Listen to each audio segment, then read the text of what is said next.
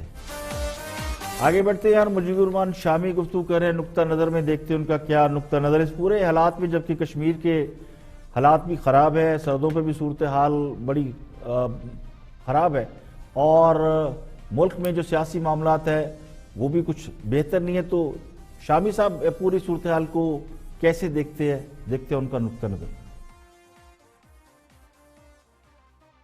گنجائش ہے, آئین کے اندر گنجائش ہے اور آپ کسی شخص کی خدمات سے استفادہ کر سکتے ہیں اور یہ کوئی اس لیے میں سمجھتا ہوں ایک بہتر فیصلہ کیا.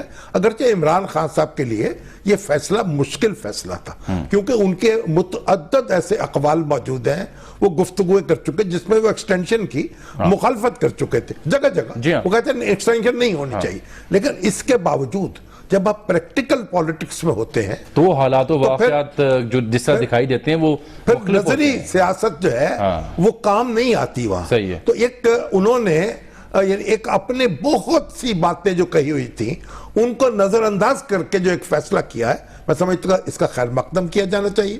اور مگر ایک بات میں ضرور عرض کروں گا کہ جو سیاسی معاملات ہیں ان کو سیاسی طریقے سے حل کرنا چاہیے. اور وہ جو اس کے ہم ہمیشہ یہ سمجھتے ہیں جب یعنی بھٹو صاحب ان کے خلاف تحریک اٹھی اور اپوزیشن کا ان کے درمیان تصادم ہو رہا تھا تو فوج پوری شدت کے ساتھ ان کے ساتھ کھڑی تھی.